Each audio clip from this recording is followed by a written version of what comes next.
at all among the administration in the last year of the Obama presidency. So I think that that's unfortunate as well, and we'll see whether President Trump will have any more effective ideas there. Perhaps for some, No, just your comment. But you have some better ideas? Yeah. Sorry. That's okay. It's a rhetorical question, but one other thing I jotted down, and this really depends on perspective, but if you remember in 2008, President Obama talked a lot about closing Guantanamo Bay, the detention center, something he was not really able to accomplish. I only raised that. I'm going to be agnostic for purposes of this evening, whether he should or should not close it, but nonetheless, if you run for president and you put this claim out there that this is going to be part of your agenda and you're unable to do it, I think that's, some people view that as him not fulfilling his potential. So, I kind of want to leave you with the idea, again, it's interesting because one of the words I'm looking at my notes and one of the words that keeps popping up in them is values.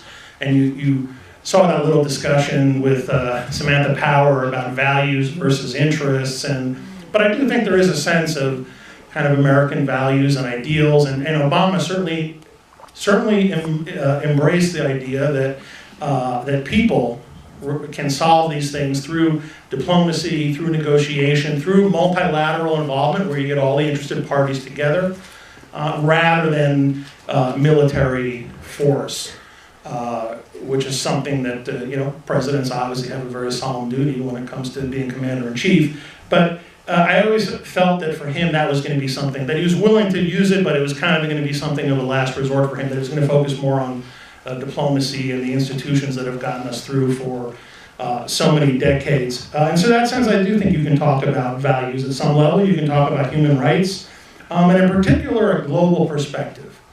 We're kind of turning away from that now. There's been a lot of discussion about President Trump wanting to be more isolationist, although he certainly does in some sense. If you look at what's going on with North Korea, he also likes the concept of being on the international stage in some sense, that he can have an impact on history. I think he's hell-bent on having this summit at this point with North Korea. We'll see what comes out of it, but I think he views it as an opportunity to maybe make his own legacy. So with Obama, it's really more of kind of an approach or almost a mood or way of thinking about our role in the world.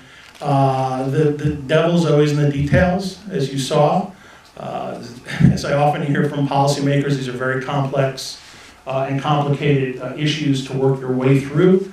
And you saw it was kind of bittersweet watching them after President Trump won the election, because suddenly realizing that they were running out of time. You already sensed that they felt that they were running out of time, but just the urgency and the realization that climate change is probably going to be undone, and the Trans-Pacific Partnership will probably be undone, and Iran will probably be undone.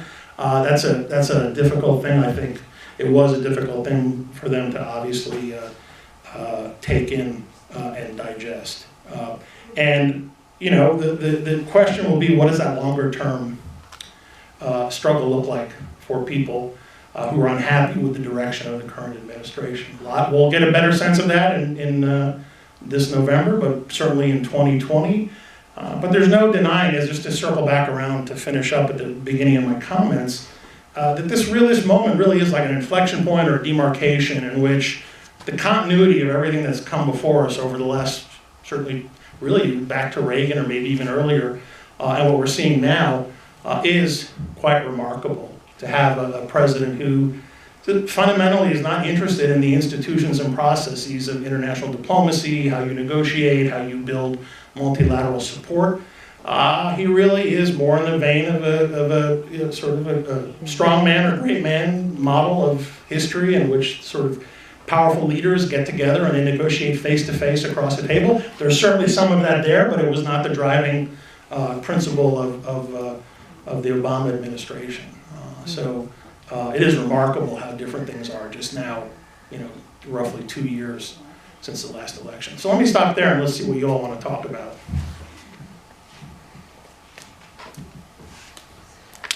Anybody? Yeah, don't be shy. For you. So I certainly supported Obama and his values and his emphasis on diplomacy. What I found really interesting in the film is the sort of naivete too, which, like Ben Rhodes' comment about, we learned too late that Putin wasn't representing his people. I mean, I'm thinking, really? They didn't realize that? And maybe that was Ben Rhodes and not Obama, but it was just fascinating to me. And then Sandra, the speech in front of the UN and his optimism, and I could certainly see her point of having lived through the visits she did, and what was there to be optimistic about in the refugee crisis. So that was very interesting to me. Yeah, it was certainly interesting to me as well that as they were describing Putin, I've heard that same argument being made about President Trump. It's really sort of, when you're talking about kind of the politics of an individual rather than institutions, very similar. Yeah, there was certainly a strain of idealism. You look back to President Obama getting elected in 2008, that really was all about idealism in many respects. I think it's interesting you mention that, because in some respects I think he ended up being more pragmatic than maybe people thought he would be, which actually I think some progressives found kind of mildly irritating. But absolutely, Samantha Powers was absolutely, that's sort of her, for people like myself who are familiar with her work before she became the UN ambassador, that's always been an important strain in the type of writing that she did. That book she wrote on genocide won like every nonfiction book award out there. Yeah. Just to follow up, could you comment on Obama's reluctance to get the Russians to stop tampering with the election? I guess other elections that we had, they had approached candidates. They approached Stevenson and Kennedy apparently, but that got nipped in the bud, but not this time. Yeah, I think the question, basically the issue is, well, why weren't they more vocal about it? Why didn't they do something to stop it? I just think there was a lot of angst about being seen in any way, shape, or form putting their thumb on the scale of the election. And ironically, Comey ended up coming out, and we had the whole rigmarole with Hillary Clinton and the reopening and closing of the investigation right before Election Day. So I just think that they were, given how hyper-partisan the environment is, they were clearly aware of it. They were supposedly taking some action, but I think they were just really almost paralyzed by a fear of being seen as, in some way, either trumping, no pun intended, sort of hyping this up as an issue and being accused in the public square of trying to affect the election. But it is, I'm sure there are certainly regrets that they didn't do more. But everything I've read and heard, interviews, etc., is that they just were very scared about even broaching the subject and seeming to suggest that there was any foul play at work. Good question down here. There's a couple wherever you want. Historically, are there any parallels whatsoever to mirror the destruction of a legacy that is going on right now? I just can think of no parallel in our history that personally, one by one, dismantling a legacy as an agenda item.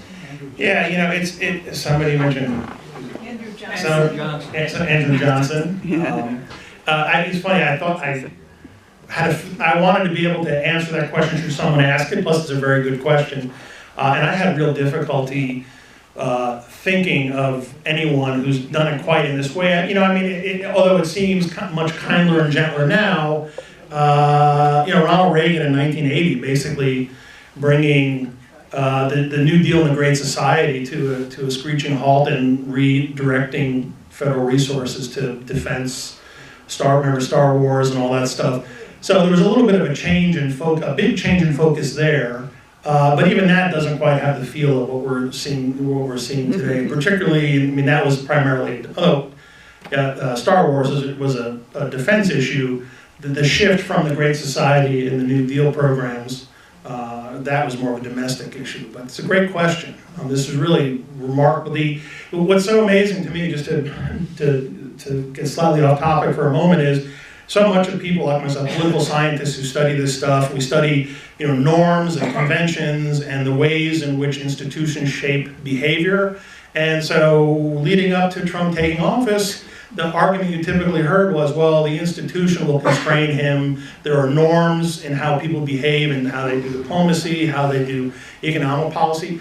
He seems neither aware nor interested in them, which are choices he can make as president. But they haven't worked to constrain him quite in the way people thought they would. I think people thought they were a lot more set in stone than they really are. And once he got rid of the people in the White House and the West Wing who were sort of proponents of those norms, who told him, no, you can't do that, that's not how we do things, they were out. And so this is quite remarkable.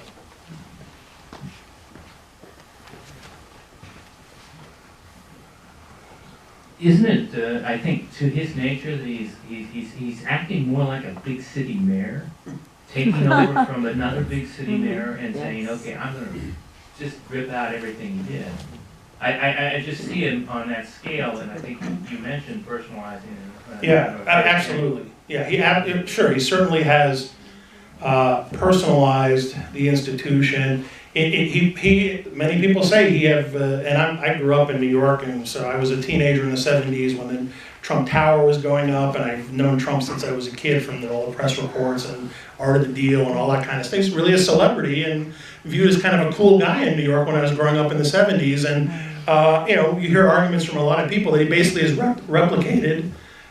He's running the presidency kind of like a 19th century kind of family, business, like the Carnegies or the Rockefellers or what have you, where it's all based on personal relationships, familial relationships, top down, sure, political machine, Pendergast machine. It has that feel. It's just the style he prefers. My guess is he finds a lot of this institutional stuff just kind of a hassle to have to deal with. And he would say people elected him to get in there and shake stuff up, which means changing some of these conventions or ignoring them or reshaping the institutions. And then, the reality is the executive branch, the institutions of the bureaucracy and the executive branch, there's a fair bit of flexibility to organize things the way you like. There are whole books written by presidential scholars about, is it the spokes in the wheel, or is it the chairman of the board model, or is it the micromanager model? This is a much more familial model. But it seems to me like he's basically replicated the way he ran his business. And he seems very comfortable with that. Sure. We're talking about two individuals here, but how much do they reflect? We're talking about two individuals here.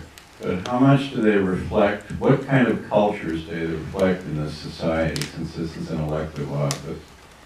I was reading in The Economist magazine not long ago that there's a feeling in England that democracy isn't working very well. And there's an element here in this country that's having questions about the viability of the way things are going here and a control of a system.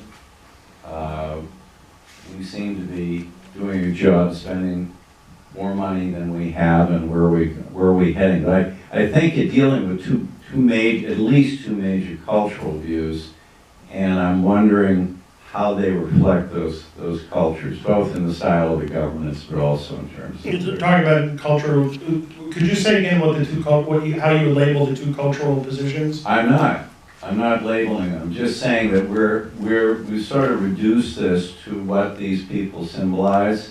Talking about the individual styles versus the cultures that elected them. Yeah, sure. That's a good question. We could talk about kind of the electoral coalitions that put those individuals into office. Obama's was certainly much more bi-coastal and urban. And ethnically and racially heterogeneous. Although, remember that first 2008, Obama won a number of states that the Democrats hadn't won in a long time.